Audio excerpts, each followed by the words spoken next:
Bueno, voy a comentar brevemente, como se ha solicitado, algunas cuestiones, ¿no? Yo estoy totalmente de acuerdo con lo que se ha señalado en la mesa anterior, ¿no? Eh, con referencia fundamentalmente a la peligrosidad de darle a este reglamento que se piensa incorporar al escenario jurídico tanto poder, ¿no es cierto? En primer lugar. Y eso tiene que ver también con el tema que me toca comentar brevemente. Eh, y también una cuestión general mencionada por la mesa anterior, que no es tanto el tema de las instituciones o de los entes colectivos, por ejemplo, en el caso del arbitraje ad hoc, ¿no es cierto? O en otros casos vinculados a centros de arbitraje que ahora son en un increíble número, ¿no es cierto? Eh, ya parecen, aunque claro, es una analogía quizás indebida, me hace recordar al número del registro de organizaciones políticas que hay ahora en el escenario nacional, ¿no? Es un número excesivo, pero que como se ha mencionado en la anterior mesa, lo importante son las personas que forman parte de esos centros en función a su corrección, a su especialidad, a sus conocimientos, y eso por supuesto se aplica a los árbitros también. Así que más que un tema de entes colectivos o instituciones que está creando o ratificando la nueva norma, tiene que ver con las personas que conforman esos entes colectivos, esas instituciones, ¿no es cierto?, que la nueva norma está instituyendo. Ahora, también estoy de acuerdo eh, con los temas, y esto tiene que ver pues con la resolución de controversias y el futuro que le espera a esta resolución de controversias y los retos que hay frente a las situaciones que se presentan y se van a seguir presentando con respecto a la especialización, ¿no? Totalmente de acuerdo, lo iba a mencionar, me lo ha anticipado correctamente y de manera muy pulcra el doctor Castillo, los temas de especialización, ¿no? Evidentemente, en la conciliación, por ejemplo, en el que él se ha referido y ha focalizado el tema vinculado a la conciliación, es totalmente distinto, pues, ¿no es cierto? Totalmente diferente. Digamos, para poner mi caso, ¿no? Yo soy magíster en civil y comercial, dicto temas de derecho civil, ¿no es cierto?, en materia de actos jurídicos, contratos o personas, ¿no es cierto?, o personas jurídicas, o responsabilidad civil, ¿no es cierto?, que corresponden a estudios fundamentalmente basados en el derecho privado. Pero claro, cuando tengo que ver temas vinculados a contratación pública, tengo que cambiar inmediatamente de escenario, tengo que cambiar de forma de pensar, tengo que trasladar, digamos, los temas que manejo habitualmente y usualmente en el campo académico o en el campo profesional a los temas que corresponden a la aplicación concreta del derecho público, ¿no? De la contratación pública. Hay que cambiar de escenario. ¿A dónde voy? A lo dicho anteriormente por el profesor Castillo.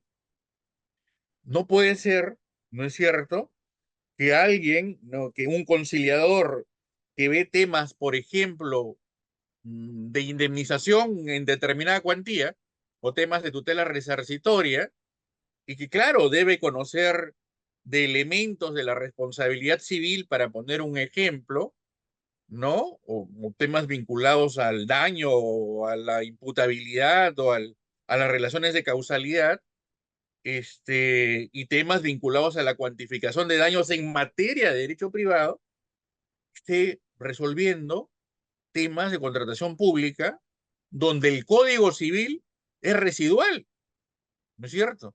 Donde el Código Civil es subsidiario. Por eso yo le decía, una cosa es cuando uno está arbitrando en la Cámara de Comercio de Lima, viendo un tema civil o comercial en donde utilizo, mi Código Civil, la Ley General de Sociedades o temas corporativos, y tengo que cambiar completamente la forma de entender y razonar cuando voy a ver un tema de contratación pública donde el Código Civil, si bien es cierto, es importante, ¿no es cierto? Queda pues como un tema subsidiario residual. No puede ser, un poco volviendo a lo dicho por el profesor Castillo, que un conciliador que ve temas vinculados al desalojo o temas de carácter patrimonial orientados a derechos reales, esté viendo, ¿no es cierto?, temas de contratación pública, porque la especialización en las categorías son radicalmente distintas, son temas de derecho público, reitero, donde los elementos normativos fundamentales del derecho privado quedan como última ratio. Si uno ve la norma ratificada por la actual, obviamente están las leyes de contrataciones, los reglamentos, las directivas, ¿no es cierto? Y la ley de procedimiento administrativo general, y sigue estando al último el Código Civil. Entonces, el escenario es completamente distinto. Ahora, sí que quería mencionar brevemente, solamente para invocarlo, algunos aspectos que yo creo que el público debe tomar en consideración, ¿no? El capítulo 1 de lo que corresponde a la solución de controversias dentro del título quinto de la nueva ley, ¿no? Establece, pues, aquella solución de controversias previas al perfeccionamiento del contrato. Y allí se van a establecer, pues, cuáles son los supuestos impugnables, qué discrepancias son las que van a merecer una resolución de controversia, qué tipo de discrepancias, qué medios impugnatorios son los que corresponden en cuanto, por ejemplo, al recurso de apelación, ¿no? Y qué situaciones jurídicas no van a ser materia de impugnación.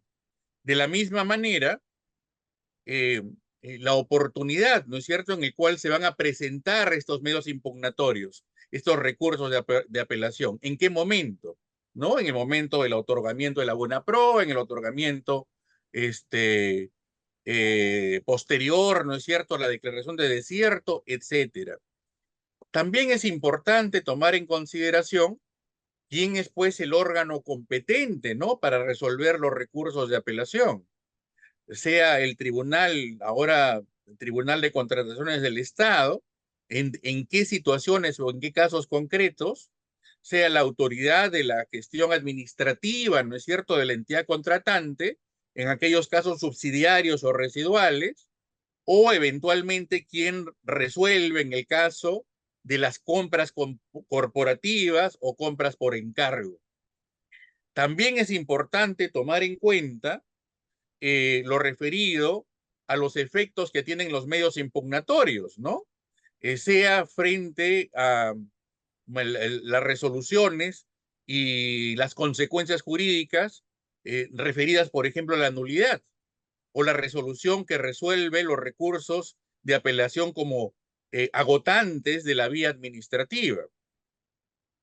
También es importante conocer, ¿no?, cuáles son, por lo menos de manera genérica, los mecanismos de resolución de controversias que se mantienen algunos que han tenido probado éxito, ¿no? Me refiero a la Junta de Prevención y Resolución de Disputas, por supuesto a la conciliación previamente abordada y al arbitraje, ¿no?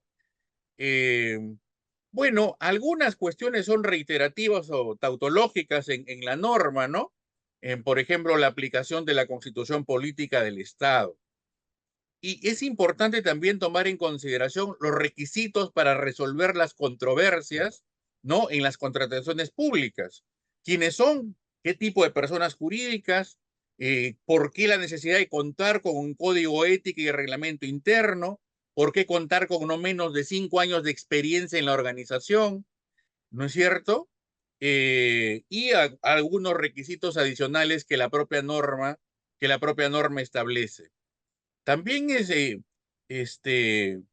importante mencionar los temas técnicos, ¿no? Sobre todo en aquellos criterios de estandarización en supuestos de ingeniería y construcción de uso no solamente interno, sino internacional, ¿no? Tal como lo establece el artículo respectivo.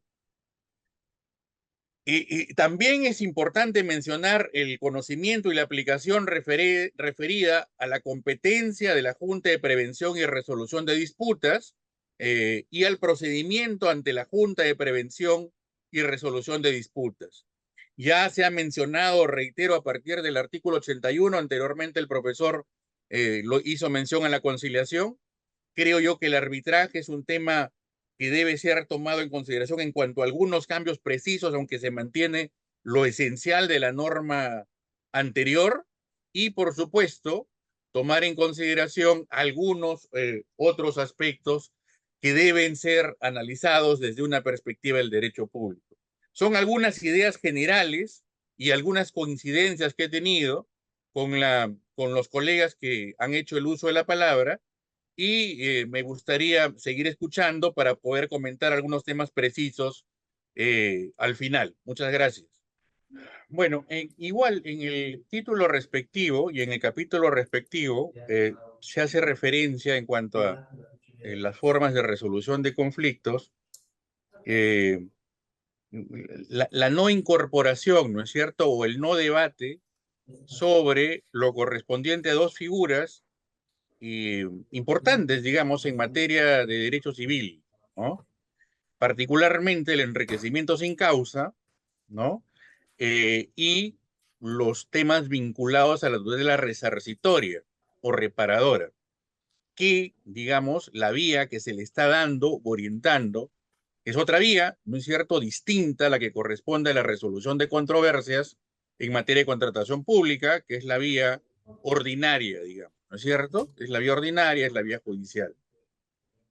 Yo sí estoy, digamos, de acuerdo con esta posición, porque son temas que corresponden a una dilucidación también especial, ¿no? O especializada, no necesariamente referida a la contratación pública.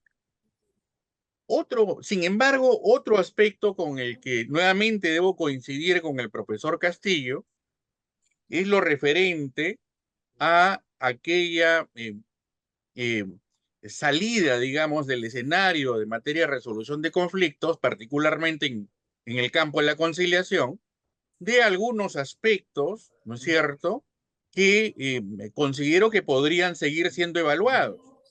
¿Por qué, por ejemplo, categorías en materia de resolución contractual u orientadas en materia de resolución contractual, como la ineficacia, como la inexistencia o como la invalidez, no pueden ser evaluadas por una persona especializada como conciliador en materia de contratación pública?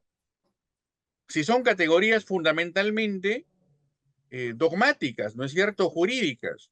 Acá, por ejemplo, en materia de inexistencia, para ver temas que tienen que ver con resolución o con temas de invalidez, es una figura que no aparece en los códigos civiles, en el caso peruano. Sin embargo, sí aparece en esta norma de derecho público. El Código Civil italiano, por ejemplo, para dar un referente, sí regula el tema de inexistencia, cuando hay ausencia de un elemento pues fundamental en el contrato, ¿no es cierto? Que es un juicio de irrelevancia. En materia de ineficacias, ¿no es cierto?, podemos encontrar ahí ineficacias que incorporan a los elementos esenciales del contrato, o en materia de invalideces o ineficacias propiamente dicha, situaciones que se dan como consecuencia del incumplimiento en la ejecución contractual. La pregunta es, ¿por qué esas categorías jurídicas, que en general se llaman los juicios de irrelevancia o juicios de ineficacia, no puedan ser evaluados o no puedan ser resueltos a través de una conciliación? Lo dejo eso como consulta, pero mi posición es que deberían ser resueltos por esta vía. Muchas gracias.